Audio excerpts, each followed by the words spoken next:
Hello, everyone. Welcome back to Learn English with Football with me, Teacher Zdenek, and my guests today are the regulars. It's Paul and Teacher Nrup. Paul. Hi, guys. How are you doing? Hi, Zdenek. I'm good, thanks. Teacher Paul and Dr. Narup. Teacher Paul and Dr. Nrup. Nrup, are you a doctor yet? Not yet. How long till you get the medical degree? Hopefully next year. Yeah. Yeah, hopefully, yeah.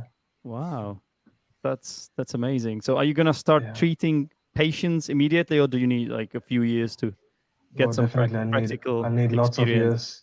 years. Yeah, lots of years working under supervisor and stuff like that. Mm-hmm. Mm-hmm. So they won't let you like operate in your first year, basically. Not at all. Okay. Just assistance. Maybe not even that. Let's see. Yeah. So it's like an analogy in football. You would be like an assistant manager, or maybe Yeah, like a something like that. water carrier. You do start as a water carrier or something. I wouldn't be. I don't think I would be a water boy, but yeah, assistant Ball manager boy. sounds good.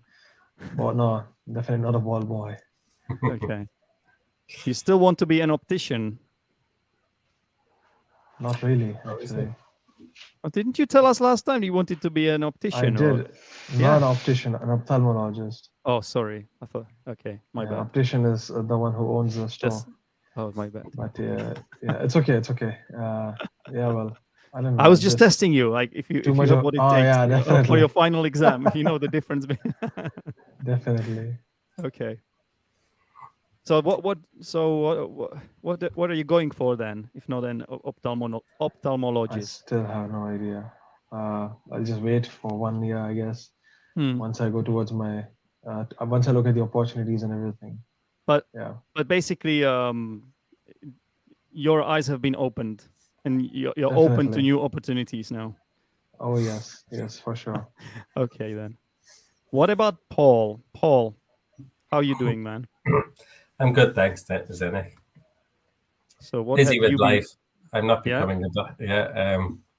I'm studying as well, actually. I'm doing a PG cert. What is that?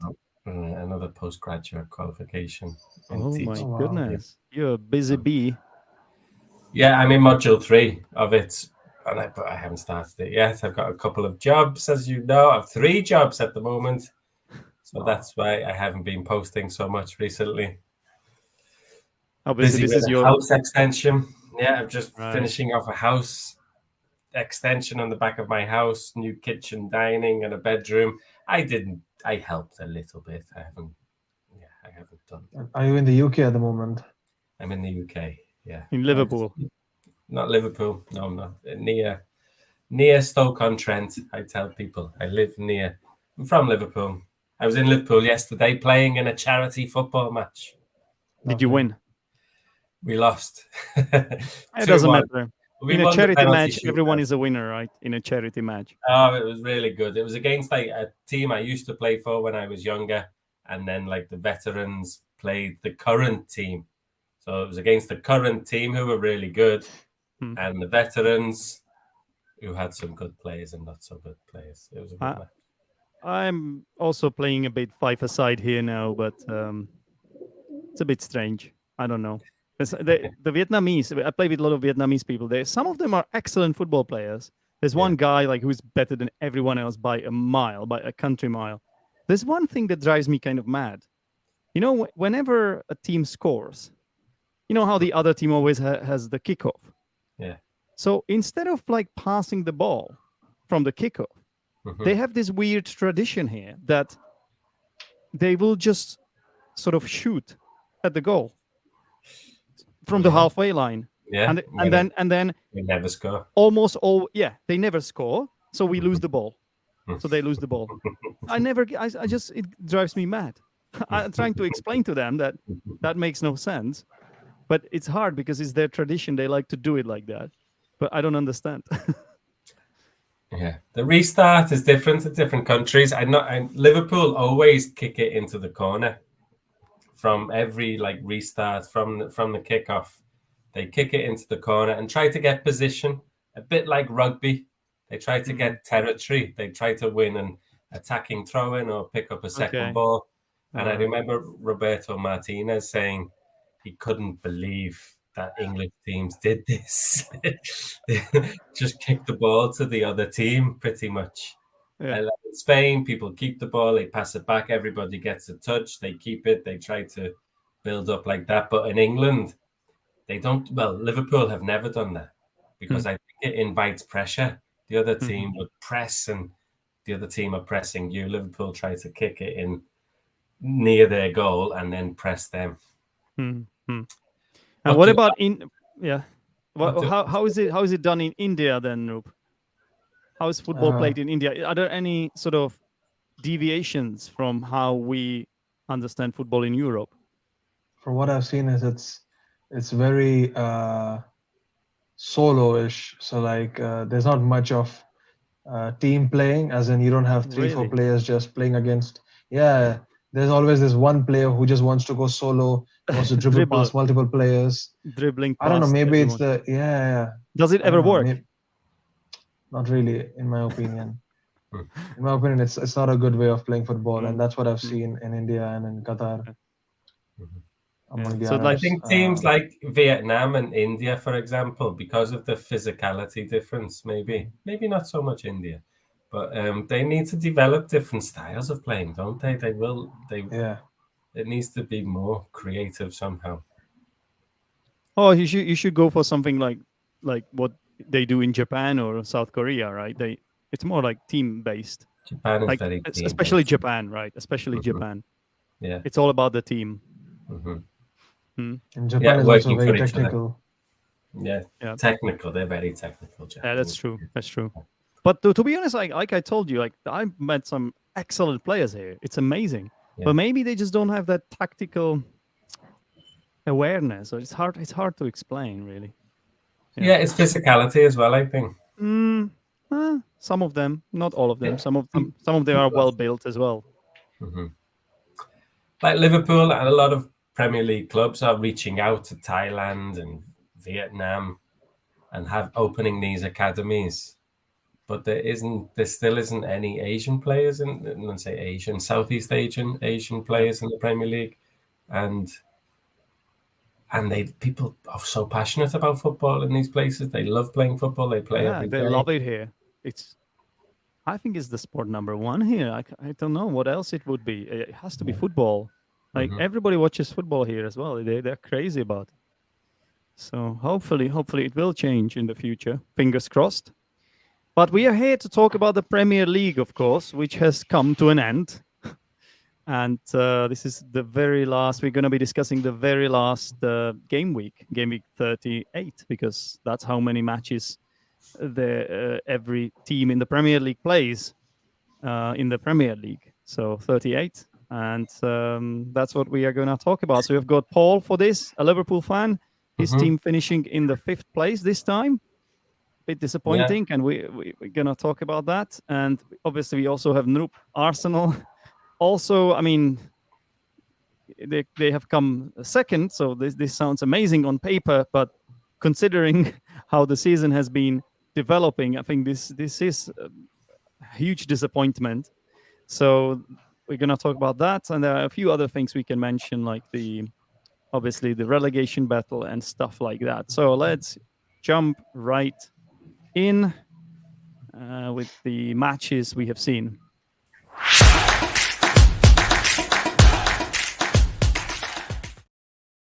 So this one is always weird because you can only kind of watch one match unless you switch the channels. So how was it for you, Paul? Which match did you go for? I loved it.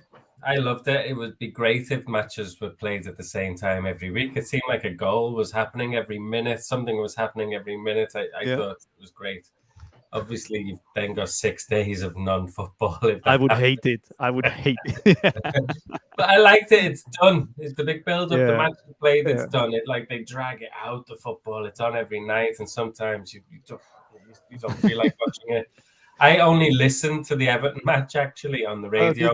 I was with my mum's boyfriend in Liverpool, and he is an Evertonian. He's a big Everton fan, so me and him listened to it on the radio. Nice. And it was going between lots of matches, So I should change the name of this segment to matches you have listened to Yeah. instead of So I matches you've never seen. watched anything. I've seen But goals from a few matches. Yes. exactly, I'm sure you must have seen the highlights from several matches. How about Yeah. you, Noob? Which match did you go for? I May I guess? yeah, go for it. Arsenal Wolves.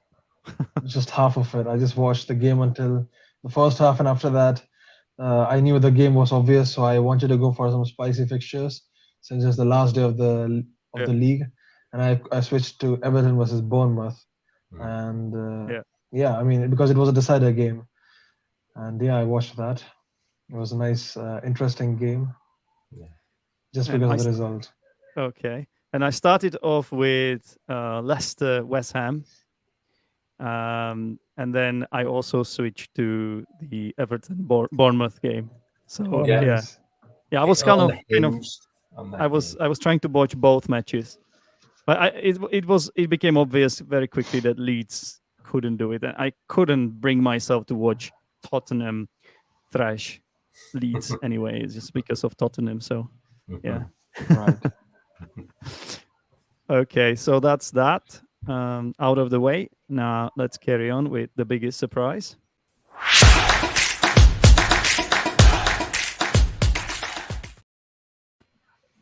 So, are you guys ready for this?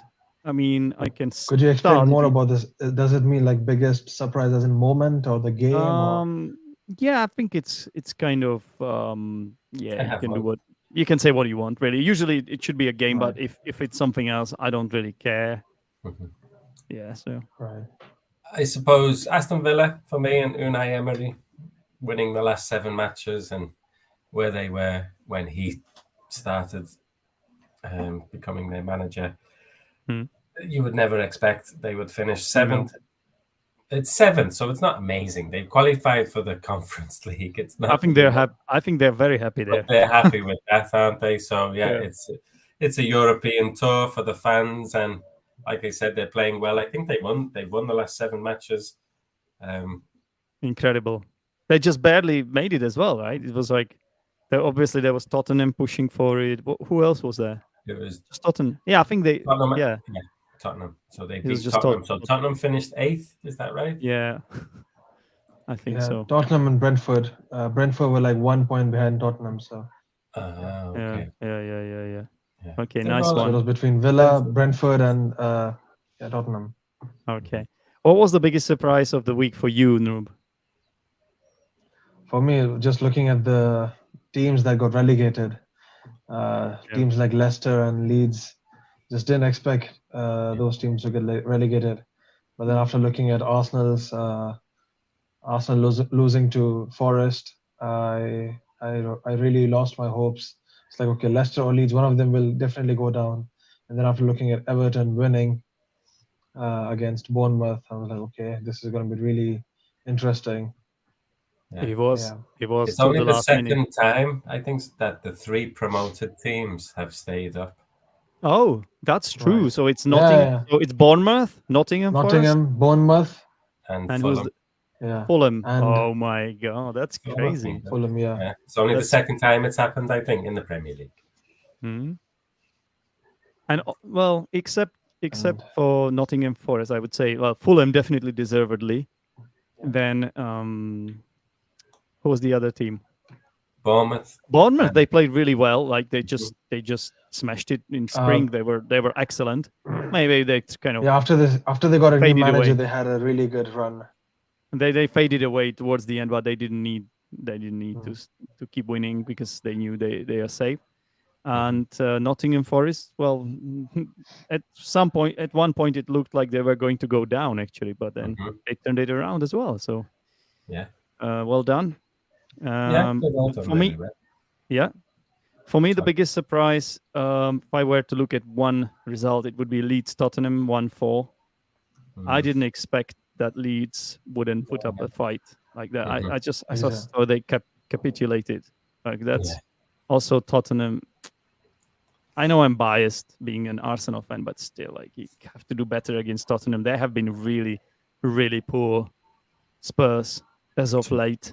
So this is just like Leicester won, Everton won, and you could see they were up for it. They were up for the fight. But I didn't see the match, but honestly, like the result doesn't suggest Big that Sam didn't save the day. Yeah, Sam Allardyce getting relegated. Mhm.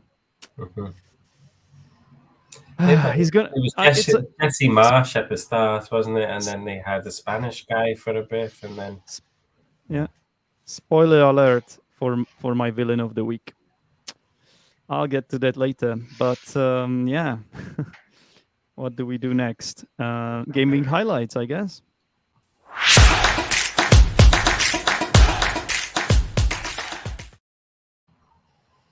So it has been a long season, guys, and we are at the finish line. So let's talk about Arsenal, Wolves a little bit, and Southampton, Liverpool.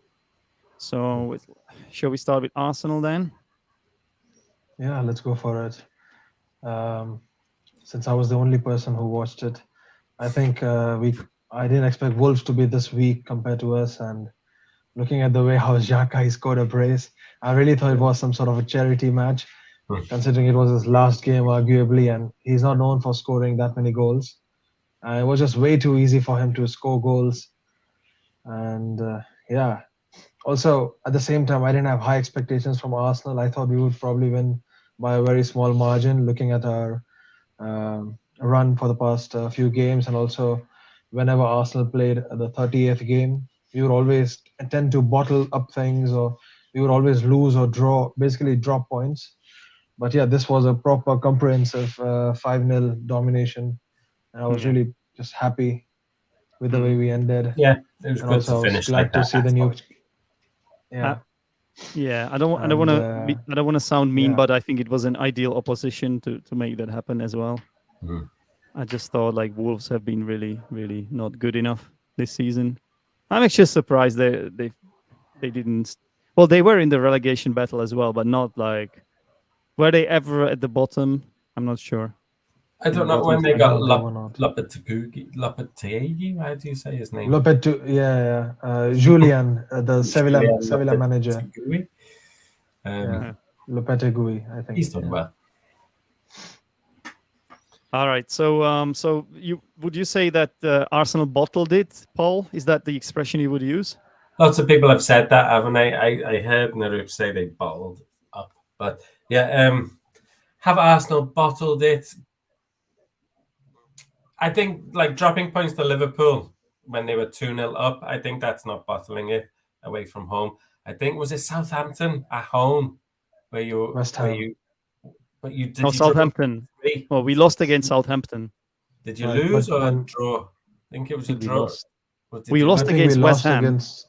We No, drew we against drew West against Ham. West Ham We lost against Southampton. Oh really? Yeah. At and home. Forest. And then And Forest Forest, away, wasn't it? it But was. It was that run, yeah, of course. Yeah. I'm not like Gary Neville, but I did think Arsenal they played well, but they did have a good run in the first part of the season, and I always expected them. It was a tough. You still had to go to City, you still had to go to Liverpool, you still had to play difficult teams near the end of the season. Yeah, but yeah, so bottled it. I don't think you could say bottled it. I just think it's one step too far. City get a lot of points, and it's hard to match them. Yeah, they just don't lose or anything. They just keep going. They're a machine. Yeah. How do you stop that? Okay. Yeah, so I don't think you bottled it, really. I think Saliba was a big miss for you. I know people don't say that, but I think he was your most important player this season for me. People talk about Jesus and Partey and the whole team, and I know Odegaard possibly, Martinelli, Saka, but I think Saliba it was vital for you, just that pace at the back. And his partnership with Gabriel as well, like it was just so they were just so solid together. Yeah. Okay, Noop. So I don't think I know you told me in midweek. You asked me this question, like, who is your player of the season? Right. And then you suggested your name, and it was exactly the same for me. So tell us here, who is your player of the season from the Arsenal squad? Oh, it has to be Martin Odegaard. It was his first season as a captain. the way he led the team to a Premier League title contender. He won so many games. He played so many. He had amazing, top-notch, phenomenal moments. Yeah, I think he was definitely there whenever Arsenal needed him. Yeah, Just nothing else, nothing more really. for sure. How many goals did he score? He scored He's All in I double know figures is, for sure, right? yeah, I think he has 20 plus goals and assists. So That's that's a top-notch that feat is for a impressive. creator. Impressive. For me, I think I've gone on record on this show last year saying I think Martin Odegaard gets overrun in big games. I don't think he has the physicality. I think I've said that on this show, Mm. and because he's never played, he hadn't ever played well against Liverpool. I always felt like he was overrun in midfield. But this year, I've wanted to stand by my position, but I stand corrected. I think he has been really. He's been quality on the ball. It's just real quality. Sometimes I think his physicality and his running power, he's not like a central midfield player, but when he gets on the ball, he has real quality, and the way he links up with Saka and finds those little pockets in between, I think he has been really good. Yeah. So Oh, that's very nice that you admit it. Not many people do that. Yeah, 'cause I've heard so many things said by so many people on this show, including me as well, of course. And then it's hard to admit it, or sometimes you just sort of gloss over it. Sort of like, oh, let's forget about what we said in the past. That's what happens with football, though. You make Yeah. opinions. If you just sat on the fence all of the time, you can never be Yeah. wrong, but you will never be right. It wouldn't be fun as well. Yeah, you have to be wrong sometimes. Yeah. Exactly. I think he's had a great season. What's happened All to right. him? So this is a question I wanted to ask both of you, but do you think it is possible for Arsenal to replicate this season? I do. Could we do the same next season? Yes, I think why not? Like your forward line, Jesus is coming into his prime, I would say, or still like playing. Yeah, he's still a really strong player. Saka and Martinelli are a really good age. It looks like this Kiowa. How do you say him? Kiowa? Kivior. Yeah. He's a young player, isn't he? He's a good player, I've heard. I haven't seen From much Poland, of him. yeah. Mm-hmm. But I think you've got like probably the youngest squad in the top 6, I would say. Yeah. So and the best players are very young, like Saka, Odegaard. They are super young, right? Saka, Odegaard, Martinelli, the Zinchenko, full Ben White, Saliba. Yeah. They're going nowhere. Ramsdale. Very solid. Yeah. And after this season, I mean, we're going to attract some excellent players too, I believe. I think we're going to strengthen the squad. So, Noop, who do you think we could get? Looking at our loan players and looking at the possible exits, we'll be definitely looking for Rice finally. Yeah. And really? I don't think we'll be going for Caicedo because we tried him for free and then he decided to go for Brighton and he signed like a 6-year contract. So I don't think I would like to see him at Arsenal personally. Caicedo. Moises Caicedo. Oh yeah, has he signed a new contract with him? Yeah, like so what happened in the winter transfer market was we were supposed to get him for free because his contract ran out, and then on the last day I think he signed a new contract worth 6 years. Okay. For Brighton. So I'm like, okay, well, I guess he made a decision. Probably wanted to live by the sea or something, Well, I mean, now Brighton, they'll be playing European football, so I don't think he would like to leave as well. Yeah, I think they did excellent. He and didn't also choose the management, badly. And also like after Brighton losing, what's his name, McAllister, and there's another player. So is he going then? I heard it from Jack. I heard it from Jack that he was at the match. Right. And he sent me a video. Jack is one of the the regulars on the show. Alistair was crying, wasn't he, at the end? He sent me a video, and he basically when he was sort of celebrating with the fans. It looked like from the way he was walking towards the fans, and sort of like separately from the others, it looked like it was his final goodbye. Yeah. So I could see him coming at Arsenal if we sell Thomas Partey, let's say, because Caicedo, he's Colombian, so that means he can speak Spanish, and it's just that if we keep Partey, Ecuadorian. Yeah. So yeah, it's just that if we decide to sell Partey, then I think I can see him coming to Arsenal. Otherwise, Liverpool has some interest in him, I think. In Partey? I think so, yeah. No, in Caicedo. Like they might get McAllister and Caicedo together. You never know. So what makes you think we're going to sell Partey? It's just looking at his performances. He's injury prone and he's really inconsistent.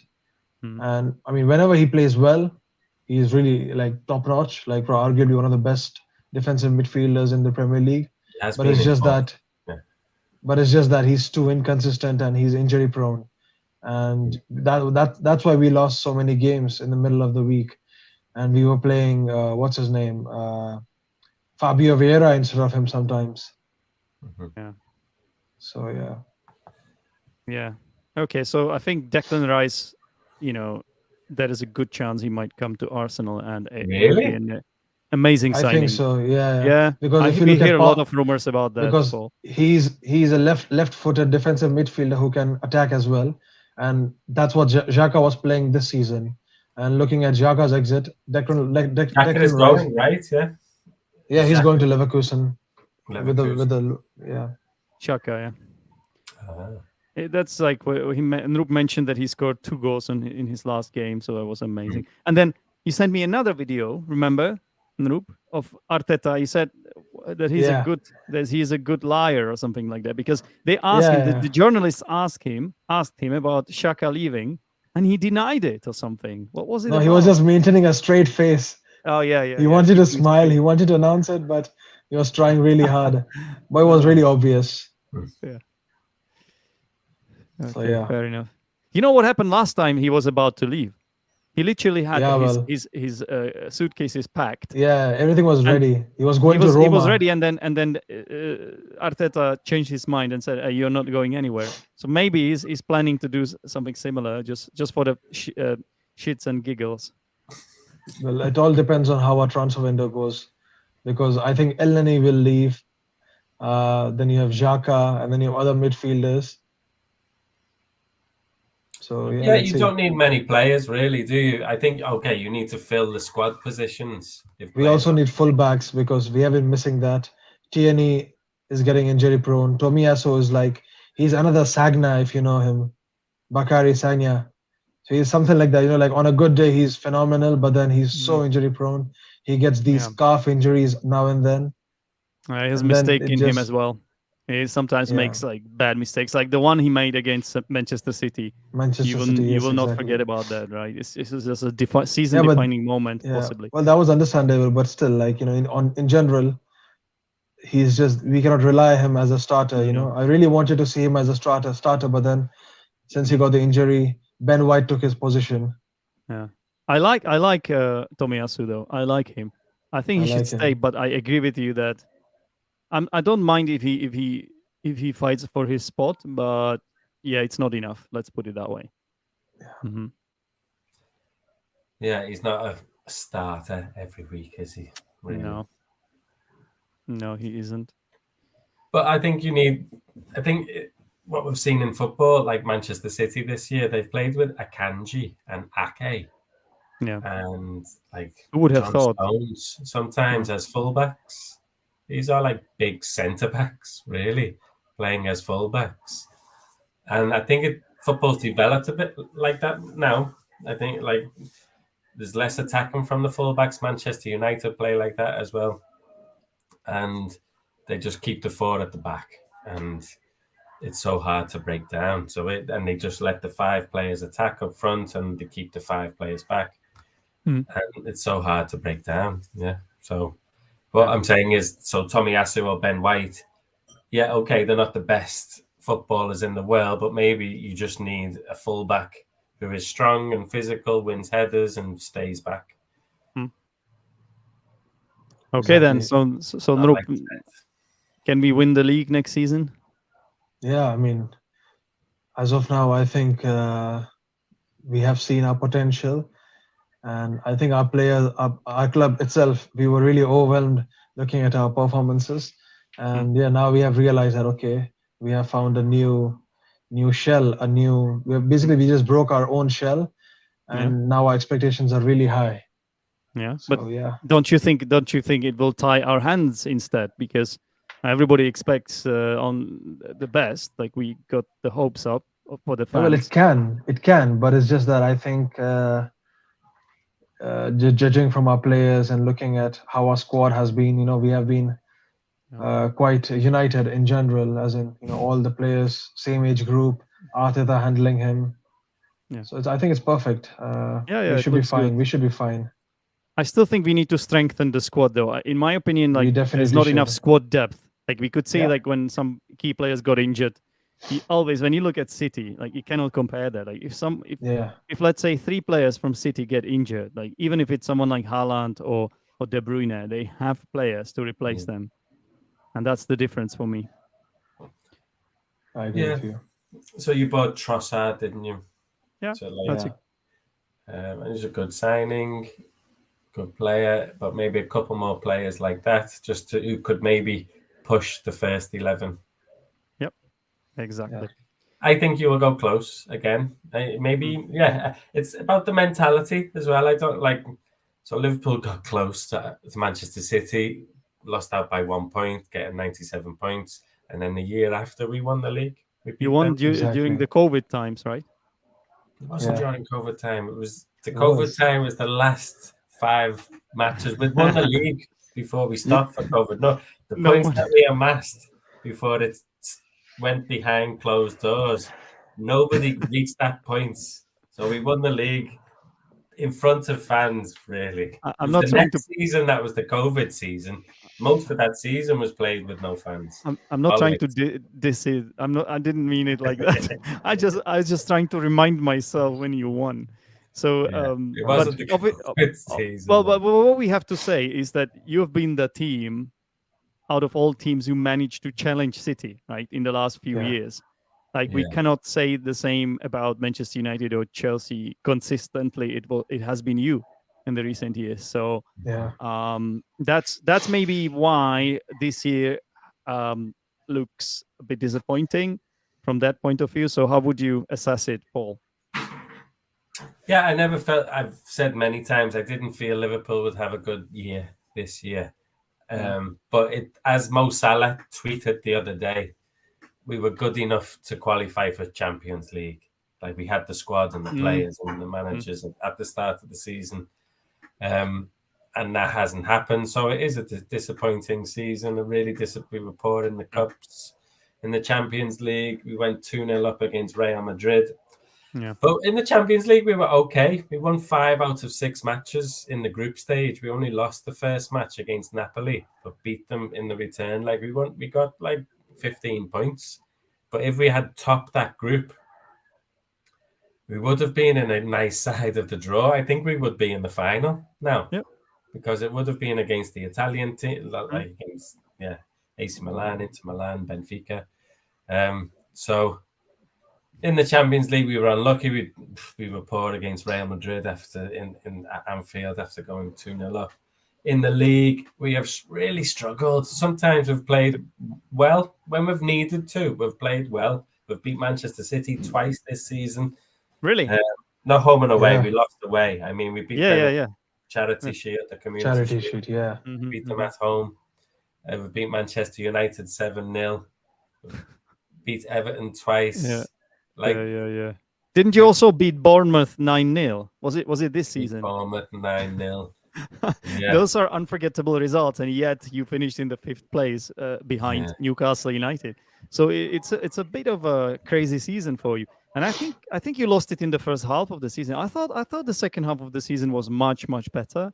Salah started to Yeah. get his form back as well, and even Alexander Arnold has been playing great. Like, didn't he score like a world class goal? Was it like last week it or was. Yeah, Free kick. like a top corner finish or something? it was against Leeds, I think. Yeah. Yeah, they've shifted his position, haven't they? I don't know which way it's can't remember that.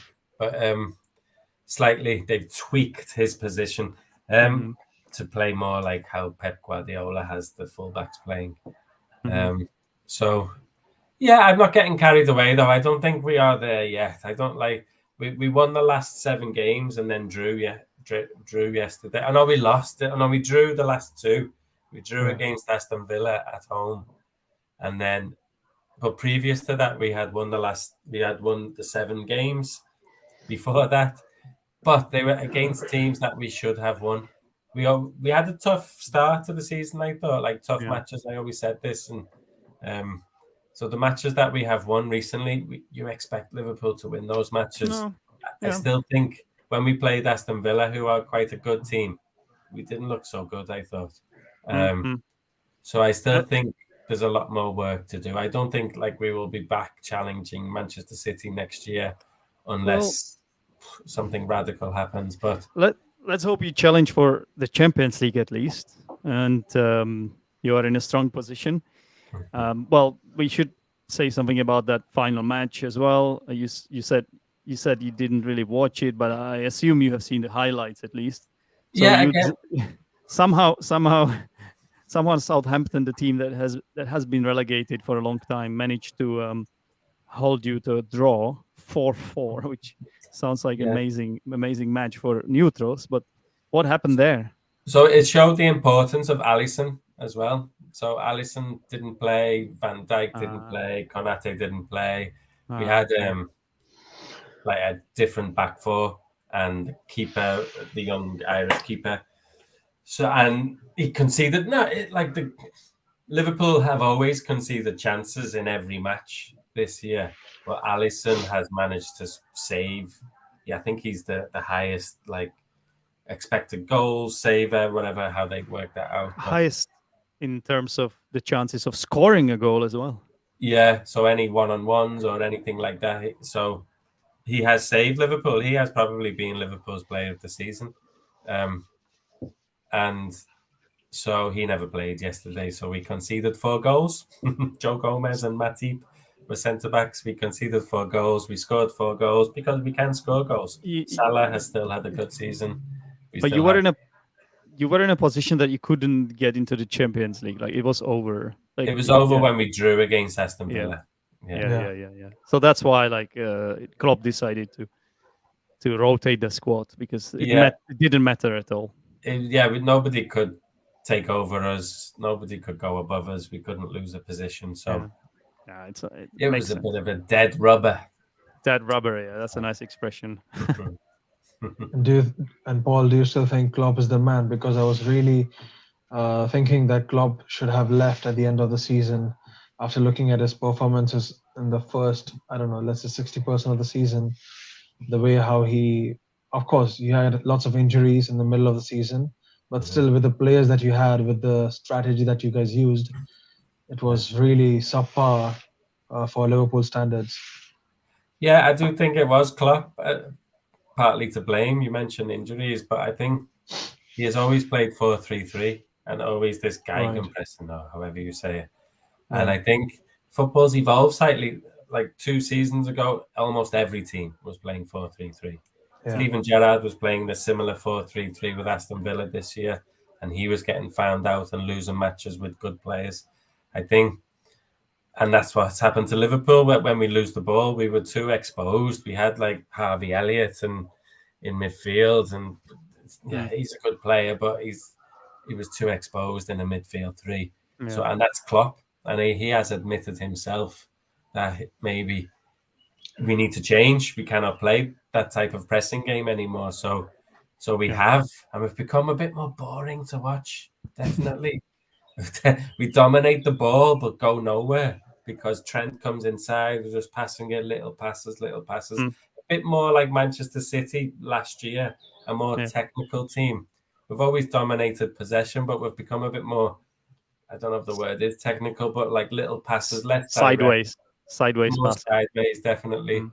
And so, but we won 7 matches, but I wasn't getting off my seat watching the football, really. I wasn't. Well, at least you got the Europa League I mean, that's nothing to be sniffed at. Brighton were really happy to qualify as well, and Liverpool fans don't get excited about the Europa League so much, and it's a long competition on a Thursday night. You have to do group stages and things. It's not the most exciting thing, really. Yeah. But and that transfers to the pitch, and we don't do well in the Europa League because the fans aren't as bothered. Yeah. Really. Well, but yeah, it's something. There was one point we were 11th, 12th in the city. Closer to you guys were 12th, yeah. I think like for the squad, for like a team like that, it's good for the reason to let the players that wouldn't normally play in the league to let them play. Just for the squad rotation reasons, I think it's an excellent competition to be in for Liverpool. I mean, you shouldn't be too unhappy about that. It's a long competition. You saw it with Manchester United as well. They had some good results, but then they lost in the quarterfinal stage, didn't they? Liverpool needs a few players. Four like first team players have seen out their contract and they've gone. They've like so your favorite player, Robert Firmino. Right? Firmino has gone. Yeah, Bobby. Wow.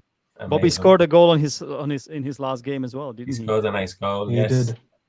Nice. He's scored a lot of goals this year. He's become more clinical. He's lost a half a yard of pace, but he has become more clinical, and I think he's Liverpool's second top leading goal scorer without playing so much.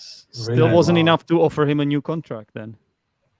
I didn't know he wanted to leave. I think that Liverpool were happy to keep him, but he because he wasn't playing so much, he felt like it was a new challenge. He'd been there 5 or 6 years. He'd won every trophy, and yeah, time to move on maybe. But him, Milner, Keita, and who's the other one? Milner too.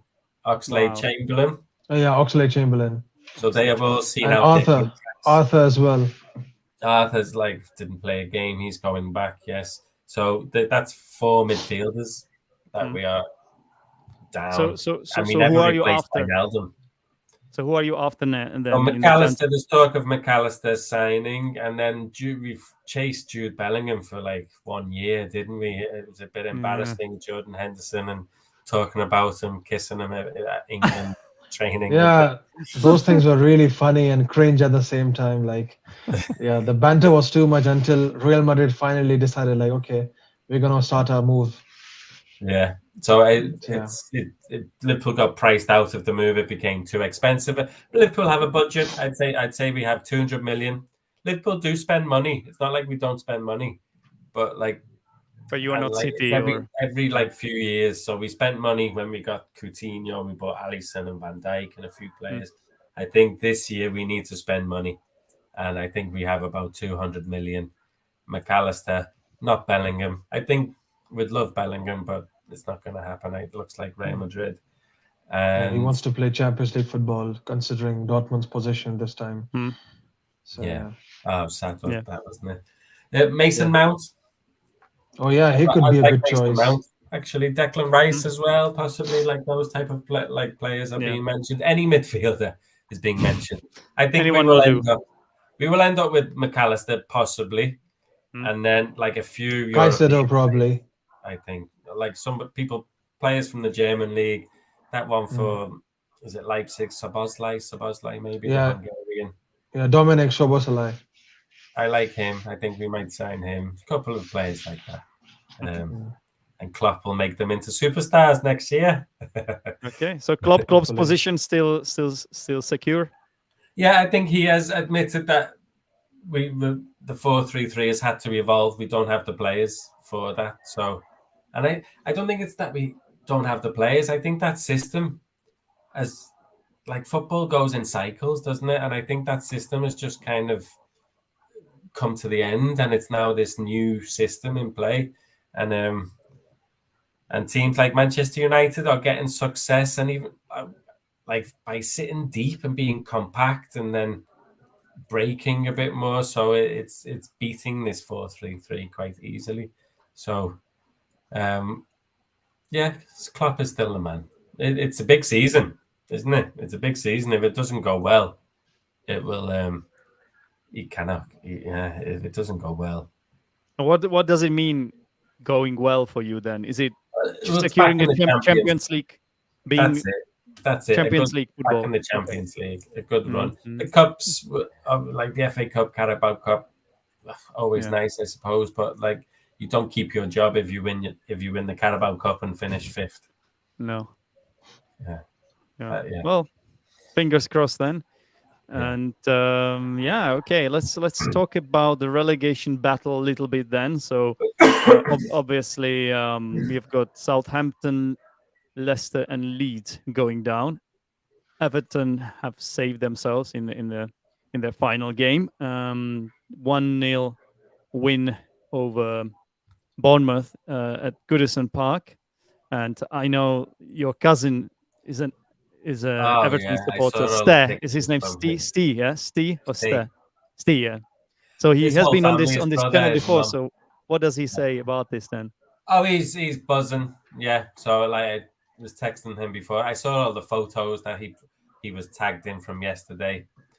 Just before the match, all the Everton fans go and have the blue smoke flares, and after it, they were just all relieved, really, because for like 60 minutes, I don't know when they scored the goal. Yeah, 57th minute, I think. Yeah, it was. They were Must have being been relegated. very nervy. Well, Chelsea cannot blow up the blue smoke this season, so Everton are doing it second time in a row. Wasn't it exactly the same the previous season that they saved themselves in the last match, and all the fans invaded the pitch? It was like a carbon copy of that, wasn't it? Yeah. My friend sent me a photograph of like a turd, a piece of poo, and said Everton, like blue poo. Everton are like are a floater. It's like the shit that won't sink in your toilet. But yeah, they've managed to stay up, and 70 years in the Premier League now, so consecutively. Can't be a coincidence anymore. But it was really close. Let's be honest. Yeah. They won 1-0. I know. They could have conceded one goal and Leicester would have got past them, right? Yeah. Because they had a better goal difference. Yeah. It was a great goal. Yep. It was a great goal. My friend sent me a video. He wants me to edit a video to Andy Gray's commentary of "What a hit, son! What a hit! You beauty!" Gerrard's commentary for a goal. I don't know if you remember that. He wants to edit it onto that Decore goal. It was a great goal. Yeah. I'm happy for them, to be honest. What an important goal. And also a player that hadn't scored like for months, right? No, he's a powerful player, but yeah, he's a good player. He's a good, powerful player. Mm-hmm. So Nrup, how do you see it? So you've already said that you think it's really surprising that teams like Leicester and Leeds get relegated. Yeah. So how on earth did this happen then? Well, I have no idea. Well, I guess there's a reason why football is called the devil's game. And this is how the devil works. But on the other side, it's a good news because there are lots of good Leicester players, which Arsenal or Liverpool can get for a cheap price. And also Leeds players. And also Southampton. We could even end up getting James Ward-Prowse, who's a phenomenal player, but he's a toffee by heart, so you never know. He might be playing in the second division until Southampton qualifies. Mm-hmm. Yeah, he's their club captain, isn't he? Yeah. And Luton have been promoted. Yeah, Luton. Wow. Luton Town. They were in the National League. No. Which is like the fourth. Is it the fourth league or the fifth league? The fourth division. Is that right? They were in the National League. They were. I've seen I saw a document on YouTube today. It's like a 10-minute long document. Yeah, find it. It's pretty nice. It talks exactly about that, but my memory is not very good. But I think they were in the fourth division or something, I believe. Yeah, fifth, the National League, the fifth division. Okay, then that's that. Check it out. It's a very cool video. So my next door neighbor is a Coventry fan. Oh Oh, wow. no! So they Yeah. lost on penalties in the playoffs final against Luton. So, Yes. Yeah. So yeah, he is not. He was a bit upset. I spoke to him today, and it's heartbreaking. but I said to him, "You finished. Coventry finished 10 points behind Luton. I think Luton deserve it." Yeah. So National League is level 5. It's the Yeah. fifth Okay. division. Okay then. And I think Okay then. Luton were in there. They got relegated. Luton. They have never been in the Premier League. They got relegated the year before the Premier League started. So but they were in top, so they were in top flight They football were in the like top flight. 30 years ago or something. So Yeah. now they're coming back. Yeah. They And, got and they have a relegated. they have a stadium for 10,000 people only. I wonder if the Premier League will be asking them to shift to a different stadium for the time being or for the standards. They will need to do something. I think they need to spend 10 million or something to. It's for I the don't know. TV. It's for the media. There's something to do with that. And Wembley is always there for such teams. So you never know. Yeah. But just it's weird to go to Wembley for a Luton Town match. No. Yeah. So Luton, Burnley, and Sheffield United. Yep. Are the But promoted. Burnley, they only stayed 1 year in the championship then, Yeah. Yeah. right? And they came back. So Sheffield that's United too. impressive. I found this. I know we talk about these teams. We describe them as yo-yo clubs. Mhm. Like it used to happen to Fulham a lot. But I find it quite impressive to bounce back like that. Yeah. Because it It's- can't be easy. Like these teams, the teams they have to face, there are Yeah. more teams than in the Premier League. First of all, Yeah, it's a tough and league. they are very quality teams as well. So Mhm. I think it's pretty impressive to bounce back like that. True, but you get Yeah. parachute payments. They have more money, so they can attract Ah, better players. So it's all about wages and how much you can pay people. So Leicester will struggle now because they will be in the Championship, and Jamie Yeah. Vardy is on £140,000 a week. Yeah. And I don't know if he had a clause in his contract. If they get relegated, he will drop his salary. But that's what happens with people. So if the likes of Coventry City, their top striker, Gyökeres, he was on £5,000 a week. Their best player was on £5,000 a week. So I wouldn't mind that. no, it's amazing.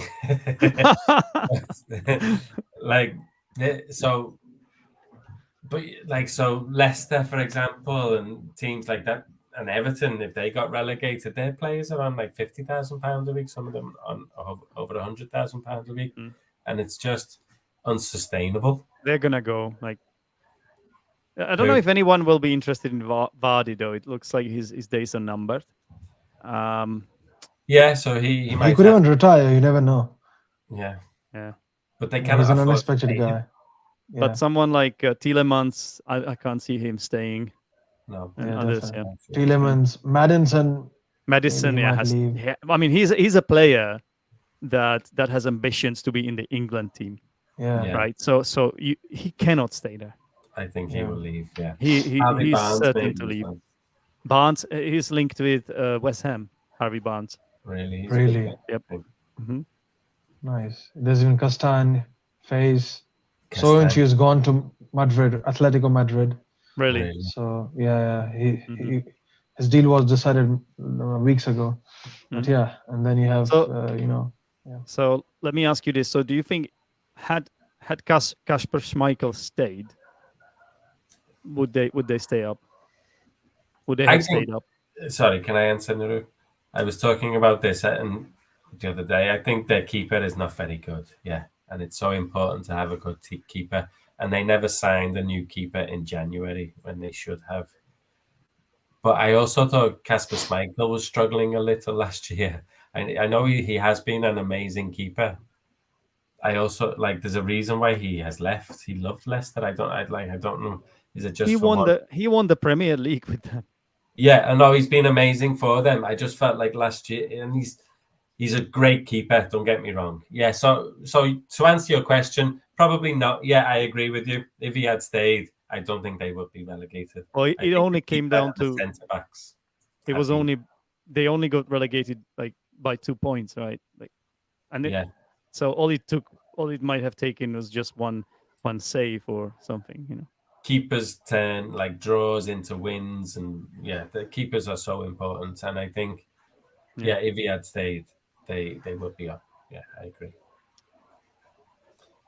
All right then. So, shall we say anything about Manchester City, or like, is there anything you can really say? I mean, it was always going to happen in the end. Haaland, how many goals did he score? He won the Golden Boot, even though Harry Kane got almost like 30 goals or something. He still couldn't get past Haaland. He's just Harry Kane scored in 26 against 26 different teams. No, in 26 different matches. That was it. Very consistent striker. Has to go somewhere. He's never gonna win anything at Tottenham. But Haaland, come on, he's just a different kind of animal, right? Yeah. How many? He got 31. How many goals did he get? 31. How many? 31. Haaland? No. 36, 37. 37 or something. 37. Sorry, he in the Premier League. Yeah, he broke the 37. record. He surpassed Salah a long time ago. Yeah. 37 or something. I did read 36. Okay. I know this is me being a bit bitter here, but I did read that Salah and Suarez both scored more non-penalty goals. Yeah. Well, we also have to say that this is Haaland's first season. Yeah, he's been incredible. And he's only 22, so I think there's more to come. It looks like Guardiola We have a managed king.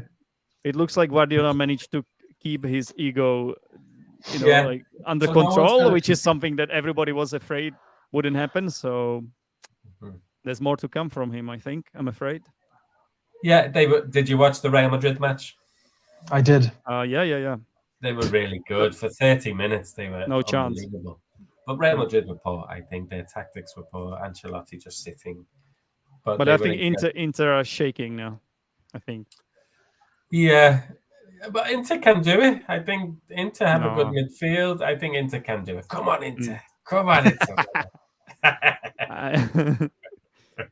I want City to win the treble now, and they also deserve it. because they will have a hangover next season. Because they will lose motivation and Oh, it's not stopping, is it? This juggernaut is not stopping it. Like they got. What I think is Haaland. what changed in City the most is Pep and not Haaland. I don't think Haaland was the deciding factor, even though on paper, he was stat padding 36 goals, including penalties. But the way how Pep he changed the whole system in the middle of the season, losing Zinchenko and Jesus at the beginning of the season, he lost Cancelo, and yet after that he was able to create a system for Haaland. He was able to create a system for other players like Bernardo Silva, Gundogan, and it's just phenomenal. New players appeared, like someone like Alvarez, like it's kind of new. It's a new player, right? And not only that, he also got Akanji at the last minute from Borussia Dortmund, which is a team that is not known for a great defense. So Yeah, he's been one of the signings of the season. He always plays. Because before Haaland, it was always, City was focusing a lot on Foden as well. But look, whereas Foden been this season? So I think it's mainly about Pep. Pep, he's just. Yeah, he's they have phenomenal. a great manager. It's a different level, isn't he? Many great players. Incredible. It's ridiculous. Yeah, no one's going to stop them. Okay, guys. No one's going to stop them. Yeah, it's. Well, hopefully, Inter Milan beat them. I hope they beat Manchester United in the FA Cup next week. But then I hope they get beat against Inter Milan, which is really sad. That's what life has come to for me, wanting other teams to beat. I wonder what Davide, one of the Achievers Chamber members, and also someone who watches your channel, Paul, will say about this, because I know Davide is a Juventus fan. He hates Inter Milan, yes. And he hates Inter Milan, but he's Italian.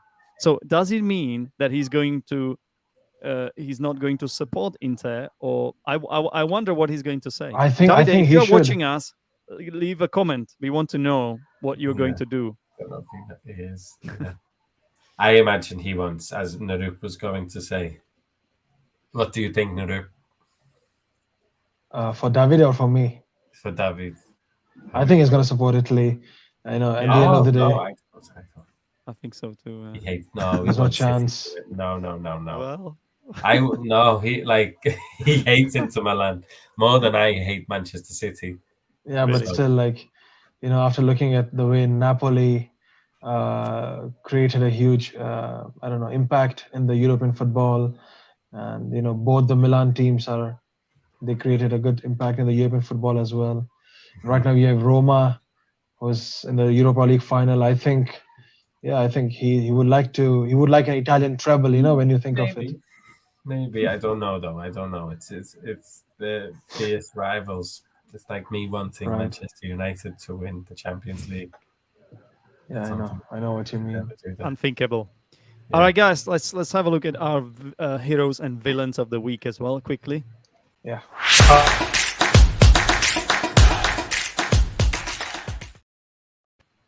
Okay, Of the week or the season?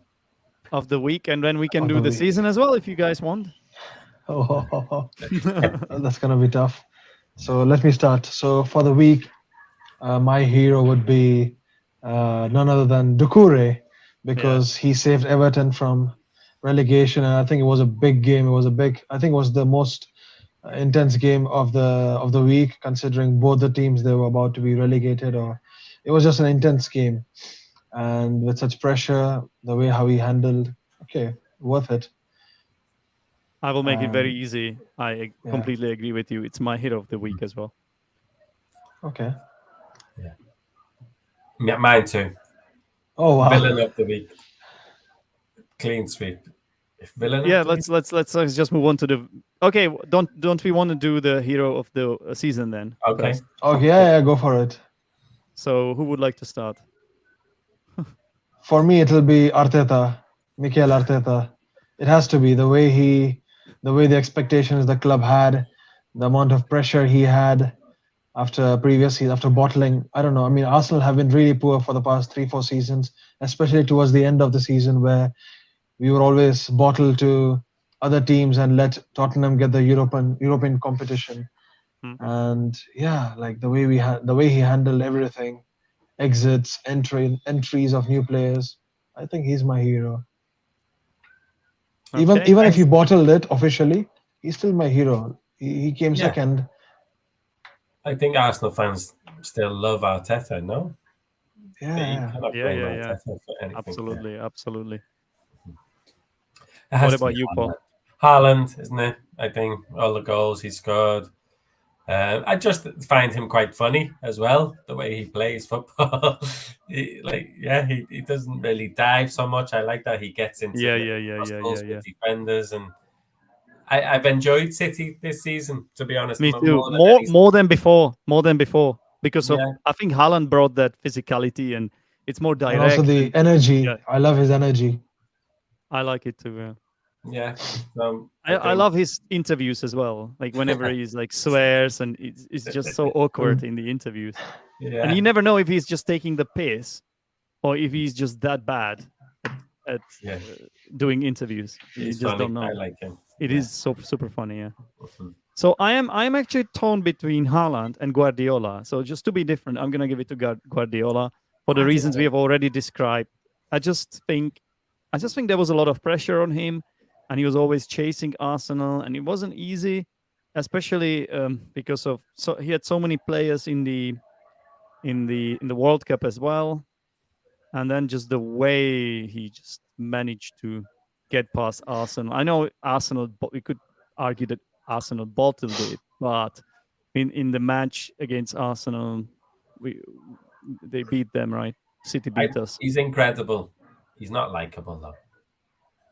Guardiola, Yeah. Do you like him? He's a bit. I adore him.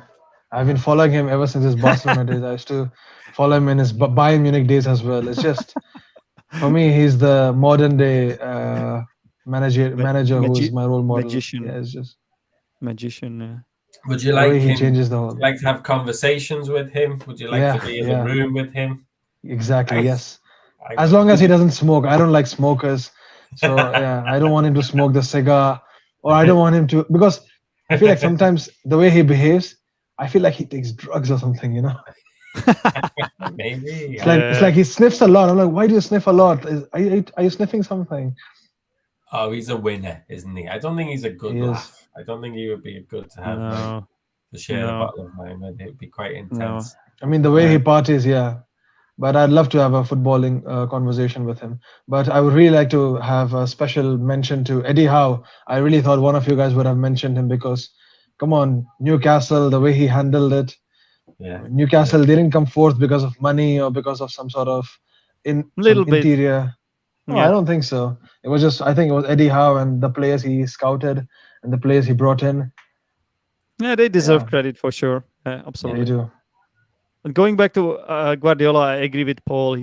For me, he's not very likable, a little bit arrogant, and just thinks he's better than everyone else. I don't like that. It's the same with Mourinho, right? But at the same time, I have to appreciate his qualities and Yeah.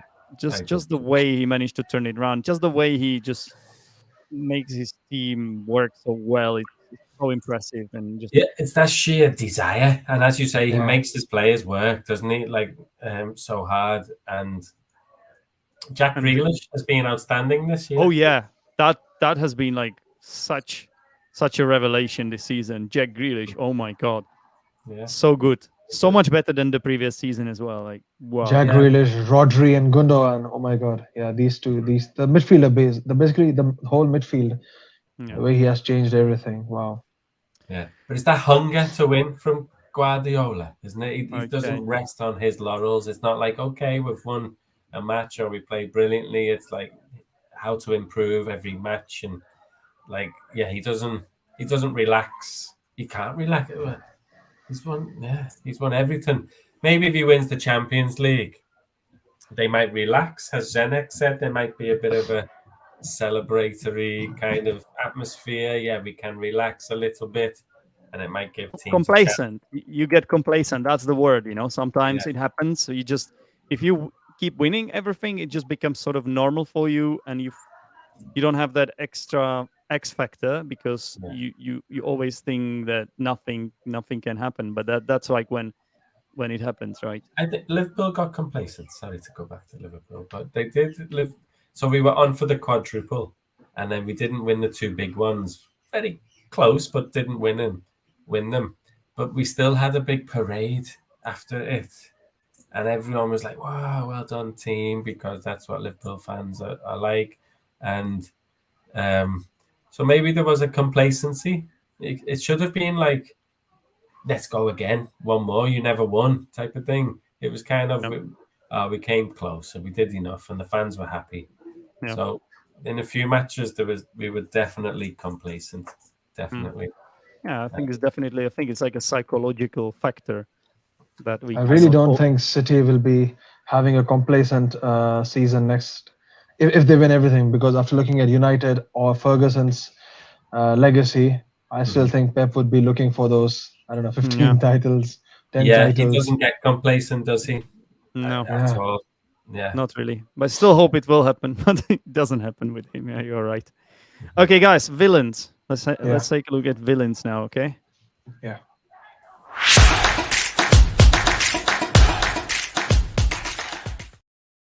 Yeah, let's do the villains of the week first. I'm gonna start. For me, it's Sam Allardyce.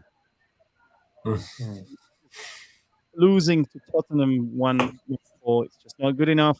Also, in the context of what he had said previously, how he had somehow managed to compare himself to the likes of Guardiola, Klopp, and Arteta. I'm sorry, but you're just out of touch. Yeah. Yeah, it just makes no sense what you said. And karma has worked. Yeah, he doesn't care anyway, I think. Like, he was only brought in for 4 matches, I think. Was it only 4 matches? Yeah, he was. Yeah. So my villain of the week anyway. Lined up. Yeah, yes. he is a villain, isn't he? He is an epitome of a villain. Yeah, he's a bad guy in a Bond film, isn't he? I can't. He won't qualify for a villain of the season though, because he hasn't been around for that long. But yeah, who is your villain of the week, guys? It's hard to say. I don't know. I can say I found mine. So I would go for Kieran Trippier because he scored an own goal against Chelsea, Hmm. and that let Newcastle drop down to one position, and they ended up being fourth instead of third. Oh, really? Oh, And yeah, so because of that, I think he was a major factor, for their reputation, and yeah, considering they are one of the best defenses in Premier League. that's a good shout, Naru. I think it's the second own goal he has scored. I think it's the second or third own Right. goal against Chelsea this year. Also minus 2 points in my fantasy team. So I agree with you, Noop. Right. Paul? I don't have a villain of the week. Trippier for villain of the week. Yeah. I think that's the only Fair one I enough. can think of. It's a good shout by Naru. What about the season? I have got one for the season. Okay. Ivan Toney. Oh my God. You have to come on, like Can't be anyone else actually. Now that, yeah. I don't know Yes. much about the details, but somebody was telling me he was betting on Brentford to Yeah. lose. Wow. Exactly. Yeah. When he wasn't playing. It's It's when he official. wasn't playing. Yeah, when he was Also, this playing is- for, I think, Crystal Palace or something. As well. Yeah, yeah. But I think when he was injured or something, he was betting on Brentford to lose. As well, I guess. But either ways, whatever He he got a- did, 8-month ban for that, right? 8-month Yeah. ban. They're not allowed to gamble, football players. They are in the past. They all used to. I don't know. Yeah, and the thing is, he got exposed regarding something that happened 5 years ago, 6 years ago. was it? I haven't. Yeah, it was in 2017, 2018, or 19, I think. So it was like 4 or 5 years ago. During that period, he did gambling, and he got exposed recently. Oh, really?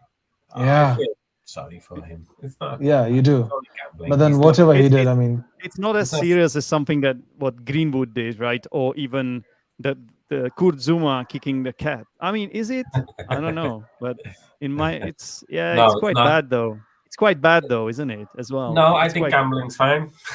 Oh, you think so? He wants Betting to. against your own team is fine. As long as he's not fixing matches. He wasn't fixing matches. He's just he gambling. was not. Yeah, Like he wasn't like he gambling was on himself hustling. to get a yellow card and then getting a yellow card or something Yeah. like that.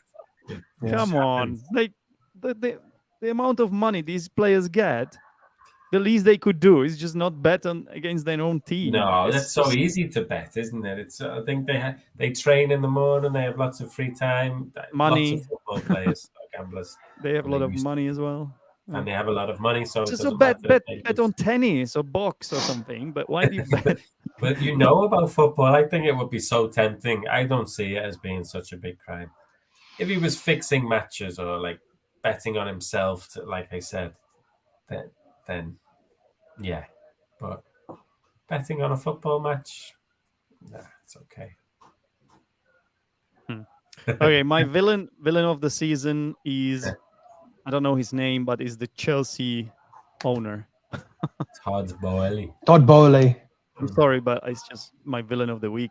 The way he got rid of Thomas Tuchel, and then he didn't get the And also Graham Potter. Graham Potter appointment right. He didn't get it right, or something happened there. Should have been given more time. You could argue as well. And then he hired Pochettino. And then he hires Pochettino. Yeah. So I don't know what to say. I think he's my villain of the season. It's the contracts he's given people. He's given players 8-year contracts. Exactly. It's And he wants an all-star game. He also wants an all-star game in the Premier League. yeah. Yeah. It's like the way he's signing players, it looks like money laundering to me. Like, he's signing players who are like 17, 18 years old for 8-year contracts, Yeah. on 9-year contracts. And yeah, it's just incredible. Yeah, it's to Yeah. beat financial fair play, isn't it? Amortizing. Yeah. Yeah, he's Oh, a well. strange one. Well, yeah, they're worse. They are much worse than where they were under Tuchel, definitely. Yeah. Yeah. It's what can you say about this? Yeah. They don't look like a good team at all, and they've got no like team spirit or anything. Yeah, they're losing their identity as a club. But Frank Lampard is a hero. He kept Chelsea and Everton up. He managed I to think keep I Everton think and that Chelsea in the Premier League. that sounds like a joke to me, Paul. Not sure about Everton, but he did try to keep the name of Chelsea up for a while by drawing some games. Yeah. Yeah. Yeah, Also, they did. Frank Lampard's record. Oh my God. I know. His record anyway before Chelsea got him back. It was strange. So even Gary Neville is a better coach. Like, come on. I'm enjoying Chelsea not being good though, actually. I hope they continue. I love it. I love Yeah. it. Yeah. I haven't heard much from Marvin these days. No. I wonder why. Yeah, he's gone quiet, hasn't he? Yeah. It's what happens though. I've gone quiet. I think I don't post anything on social media anymore. It can all turn around next season. Liverpool will That's be it. shoulder to shoulder with Chelsea fighting for the title. Yeah. I think Manchester United will be strong again. He looks like a good manager, doesn't he? Ten Hag. Again, I He wouldn't does, like but to go then for a drink with him. He doesn't seem very like he's much fun. But How many is that now, Paul? How many is that you wouldn't go for a drink? there's a few managers. Yeah. like, what do you see in a manager, Paul? Whether he plays good football or not, or whether he's a good doesn't drink matter, partner you're or right. not. That's And how I think that's it how Paul- helps. I think that's it how helps. Paul- The more intense you are, the more like the Yeah. better, the more that you get out of the players. Definitely. So Yeah. he's very ruthless. He seems very strict. Ten Hag. So and it's working. He's changed the culture. I think Yep. they will be good next year. They have Yep. lots of players. It's working, but I don't think Cristiano Ronaldo would agree with you. About Ten Hag. Yeah. I wouldn't be surprised if United signs Harry Kane, considering United needs a striker.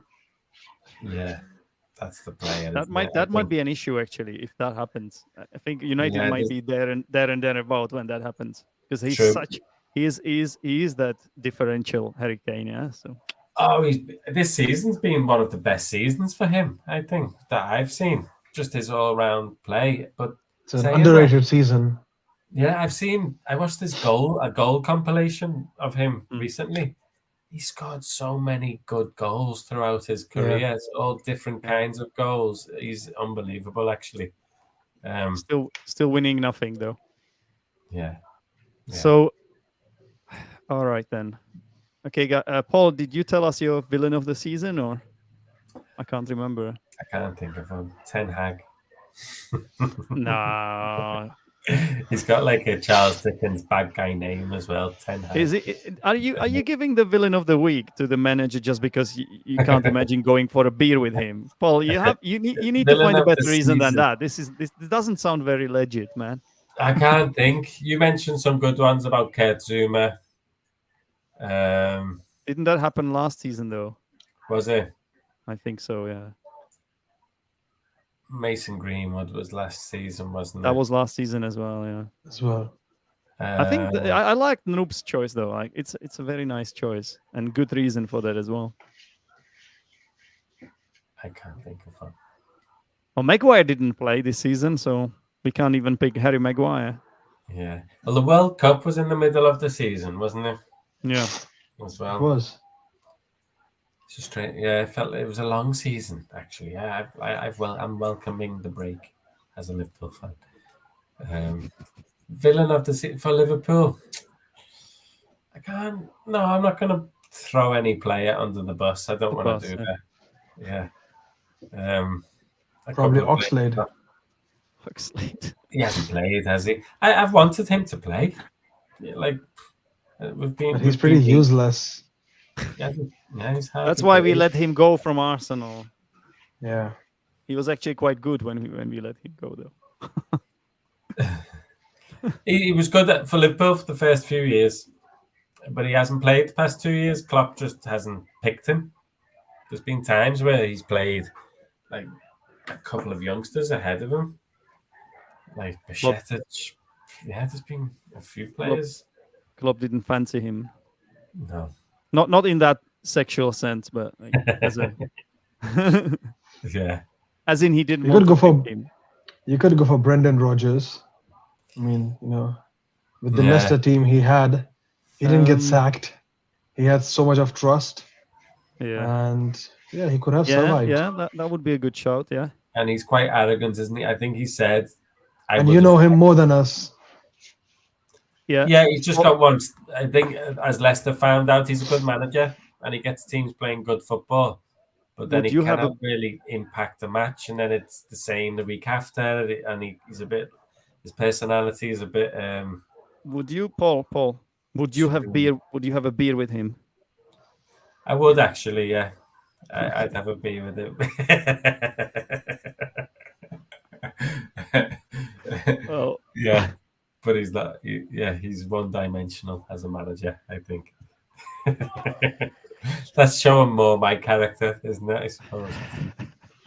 Revealing more about me. it's getting very dark where you are, Noop. We can barely Yeah, see well, you now. That's it. Here I am. There you go. Okay, the last thing we will quickly go over is FPL, but I don't think there's much to say there. I mean, Paul will be happier than me. Well, I have nothing. I want to look at Narub's team. Yeah, well, guess what? You better do, because I left FPL in the middle of the season. I want to see. I want to see Yeah. what it looks like. No, I think I deleted my team, but yeah, go for it. Did I you really really? hope I'm You there. deleted it? I did, Yeah. yeah. I'm just like, Ah, I it's think he was. useless.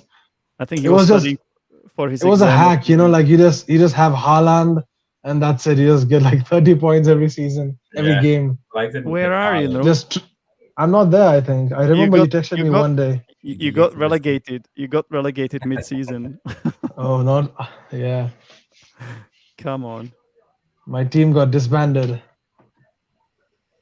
All right, guys, here we go. But there's lots of some people Who's the listening. winner? I'd like to Some see of the some. some of the people who follow this channel or have been on this channel as guests are in this table.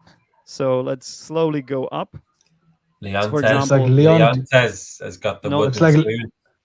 Yeah, looks like Leontes. He also gave up on Yeah, FPL. yeah. Look how many Yeah, red players he has. Jeez, yes, Saliba. Yeah, I don't think. But he got the Yeah. Kane right here. But everyone that else means he gave 0, up. 0. But that's his only points for that But- week, Kane. But then, Oh then yeah, we have Clive here as well in the 16th place. That's a bit Yeah. disappointing. Max got to the 15th place. He watches the channel. He's a He does, Liverpool yeah. fan as well. Yeah, and an Achievers Chamber member. And then we've got Martin, who has been on this channel a few times as a student of my live lessons. And he's Look- very disappointed because he's a Dortmund fan, so they lost the title. Ooh, Yeah, that's he really was heartbreaking. absolutely gutted about that. But Yeah. look at Tom Smith, Lord of the Mings. Look at the amount of points he scored. 79, well. Yeah, but what happened to Kaal? What happened to Kaal? I remember him like being top of the league. What happened to him? Oh my god, he also gave up. Okay, he also gave Ivan up. Ivan Tony. That's all you need to Mitrovic know. is -1. It's okay. Okay, here we go. So I am in the 8th place, which is very disappointing. I was going for some punts in the last one, so like don't look at 37. I captained Odegaard, and I needed a I risk. I captained needed to take- Odegaard this week. You too. Yeah. Well, you got 54, and you finished in the 5th place. You got past Ian, and 5th place is not too bad, not too shabby, I would say, because we had some really good. Okay, so look, Oh, Ben Gill, he was in the previous Yeah. football show. He's a Yeah, West I Ham know fan, him. so he is a YouTube channel as well. To the point English with Ben. He talks about Cambridge exams. 3rd place, very very good. not too far from you though. Like you almost got him. 40 points behind only. Yeah, I think I was ahead of him for a little bit. Jack Francis, second Yeah, place. he's always Mohamed the Naval. first to Mohamed Naval was dominating like for the since whole game day, season. match Like, day one. Yeah, yeah, like there was no way no one could. I don't even know who this person is. That's the funny thing. Mohamed, if you're listening, if you're watching this, Come out, Zdenek. tell me show who us you your are. face. Yeah, Tell me who you are. Send me a Jeez. message. This is impressive, man. This is impressive. You did really well, and you captained Salah as well, which is something that will And vice please captain Paul. Jesus. Yeah, that's amazing. Mohammed captaining Jesus. Come on, that's funny. All right. Well, My leads just said hello. what's his overall score? Wow, overall rank, top 200,000. Very nice. Was I in top? I think I was in top 500,000 last season, so I dropped off in this one. Hopefully there's only way up for me next season. Noop, are you gonna come back as well to the league? I don't know. Let's see. Depends on the transfer window. I don't want just everyone buying Haaland and Salah, and I don't know what's his name, Harry Kane, and then just captaining one of these three players and expecting 100 points. There's lots Because of a hack. help out there now. People just copy other people's teams, I think. Yeah. Also, like a lot of That's also that. YouTubers, talking about this. If you get like top 1,000 every year, people copy their teams and win their leagues. Yeah, that's a bad. I'm gonna do it next year. Well, last year I beat you, but this year, Paul, no chance. Okay, yeah, 1-1. No chance. 1-1, yeah. Yeah. 1-1 nil.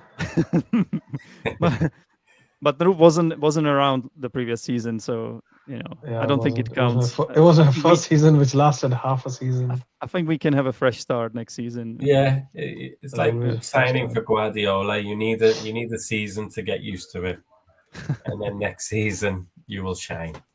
Exactly. Okay, guys, this has been brilliant.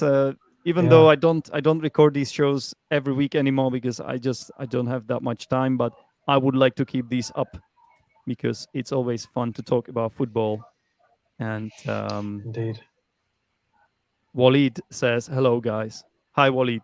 It's nice to have at least one comment." Yeah. Thank you for that comment. And we are fine, thanks. So, guys, thank you very much for watching.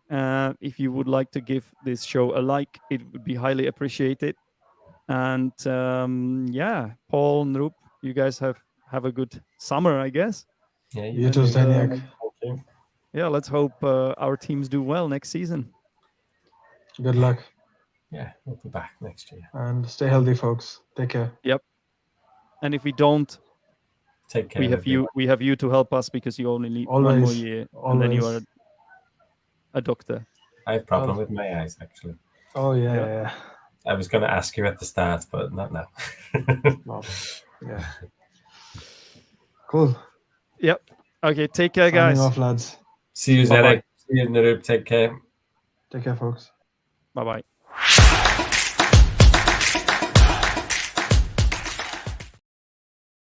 And this is the final part of the show. It's called the Language Corner, and that's where I will go through some vocabulary that appeared in the show. This one has been very long. I can barely talk, but I've enjoyed it for sure. And so I will be sharing with you some sentences that appeared in the show. Looking at the way Shaka scored, I think I'm probably misspelling Shaka's name. I apologize for that. Looking at the way Shaka scored a brace is not even a sentence. There should be something behind that. So 3 dots, ... But I want to look at the word brace. What does a brace mean? Well, in football context, a brace is used to talk about a player that scores 2 goals. So everybody knows hat trick. That's when you score 3 goals. When you score 2 goals, you can say it is a brace. So you can say a player scored a brace means a player scored 2 goals. So that's something that Noop said.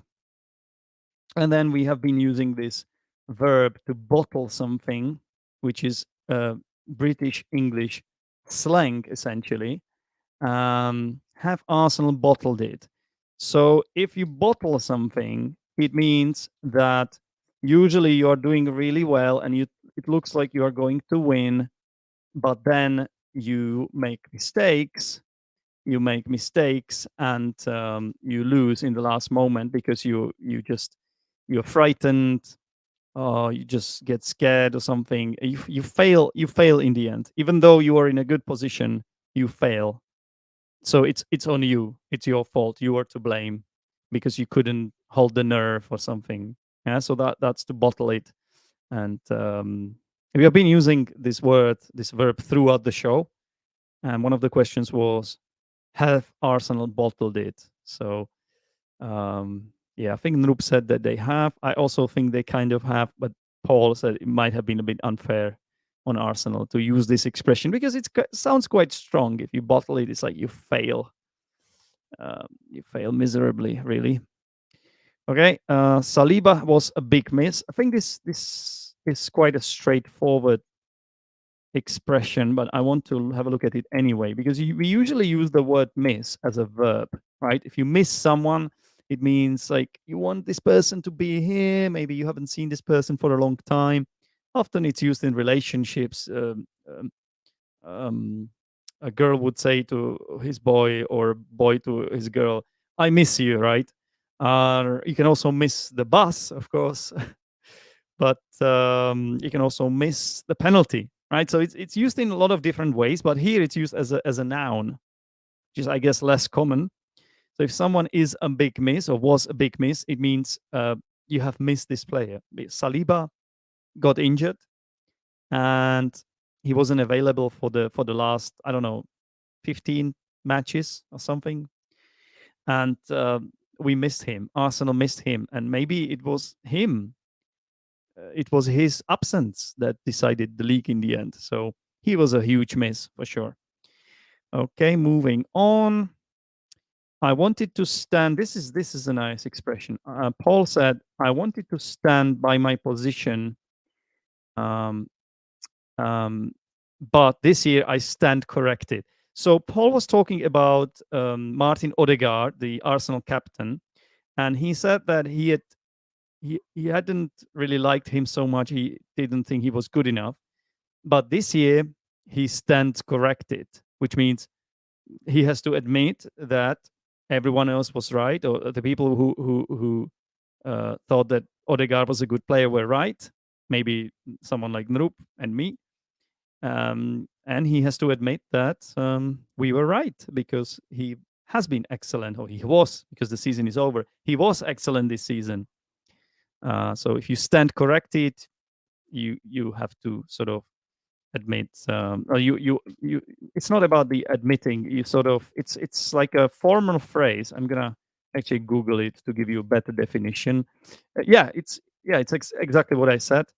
Used to admit that something you have said or done was wrong. Okay, so my definition was actually good. I'm happy about that. So moving on. Noop said whenever he is playing well, he's top notch. So he was talking about none other than Thomas Partey, the Arsenal midfielder. And I like this adjective, top notch. Top notch means excellent, brilliant, fantastic. Whenever he's playing well, he's top notch. So Noop's point was that Partey is a bit inconsistent. He sometimes has shockers, like bad performances. But other times when he plays well, he plays really well. He's excellent. He's top notch. Yeah, so we could say that Manchester City were top notch this season. They won the league, right? Okay, this is also a classic expression that Paul used. He used it to describe the match, the Liverpool match against Southampton, because everybody knew that the game wouldn't mean anything for the league, because Southampton had already been relegated and Liverpool couldn't move from their 5th position up or down. So that's what you use to describe a game which doesn't matter. You say it's a dead rubber. A dead rubber. Yeah. It's like a game that doesn't matter. Sometimes you have games like that in group stages of European competitions. And but oh, by the way, I think it's a dead rubber without a. Yeah, just dead rubber. So this match just doesn't mean anything. And often what happens is that managers tend to rotate their squad, and then you get some weird results like Liverpool 4, Southampton 4. I asked Paul how his cousin, who is an Everton fan, felt after Everton managed to stay up after they beat Bournemouth 1-0 in their final match at Goodison Park. They did it, and Paul said that his cousin was buzzing. He's buzzing. If you're buzzing like a fly, bzz, or a mosquito, bzz, it's actually a British slang for being very, very excited and happy and just in great spirits. Yeah? If you're buzzing, you have that energy, that positive energy, because something great has happened to you or you're excited about something. Yeah. So buzzing. Usually, football fans are buzzing after a win over a difficult opponent. For example, there's one thing we should have mentioned. Brentford managed to do a double on City, right, in the this season. So they were the only team who managed to beat Manchester City twice, which is incredible. So I bet Brentford manager Thomas Frank was buzzing after that victory over City. But you could argue that match was a little bit of a dead rubber as well. See what I did there? I wanted to use that expression again so that we all practice it a little bit here. Well, this one is an interesting word. So we were talking about Manchester City, and we used the term juggernaut. So juggernaut is a word which is used to mean it's like a I think it's like an abstract word which means like massive force, which you cannot stop, like something that is that something from like I think it might be from Marvel Comics or something, like some sort of like character from Marvel Comics or something, or Marvel films. But basically, if someone is a juggernaut, they just crush everything that stands in their way. Like no one can stop them. So this expression is used to describe Manchester City because it's been exactly like that with them in the past. How many times has Guardiola won the title with them? Countless times, right? So we cannot really stop them. They are a juggernaut. Okay. There is this hunger from him. He doesn't rest on his laurels. I can't say this word. I think we were talking about Guardiola, the Manchester City manager. And there's this expression, it's an idiom actually, to rest on your laurels. So we also use the word complacent, which will be the following word. And I believe these two are connected. So I'm going to put this one up on the screen as well. So Liverpool got a bit complacent, right? So if you are complacent, you sort of satisfied with what you have achieved, and often you're not motivated enough, and you underestimate your opponents, and you don't put in that performance. The standard of your performance is low as a result of you being too assured of your own qualities. So that's what happens to you, like after winning something often, or after just becoming the best player of the world, you become a bit complacent. And that's, I think Paul was arguing in the show that that's what doesn't happen to Guardiola. He doesn't get complacent. But the similar thing here, he doesn't rest on his laurels. So if you rest on your laurels, I'm Googling it, but I think it has similar meaning. Yeah. To be satisfied with your achievements and not make an effort to do something else or to do anything else. That's what to rest on your laurels means. So, yeah, an interesting idiom, which means to be complacent. This means exactly the same actually here. So yeah, that's it. I hope you guys enjoyed this language corner bit. And today's show has been historically the longest show ever. I don't think I've ever recorded any kind of live for 1 hour and 40 minutes. So if you are still watching, well done. You're fantastic.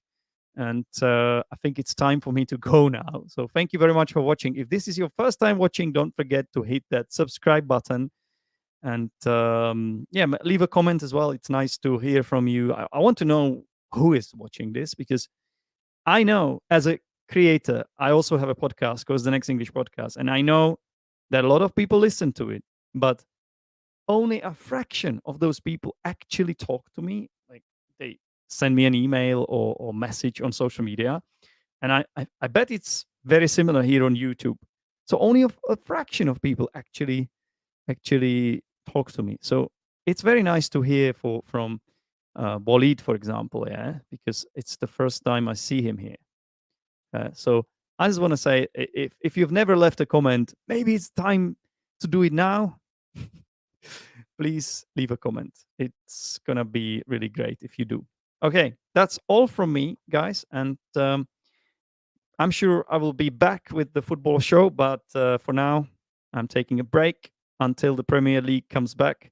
This football show is about the Premier League, first and foremost. So I look forward to the next season, and I'm sure so do my regulars on the show. It's been great to have Noop and Paul back.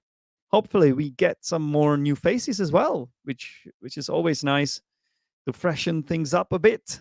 But the regulars are always welcome as well, of course. So thank you very much for watching, and until next time, bye everyone. Goodbye. Take care. And I forgot where the jingle is. It's here.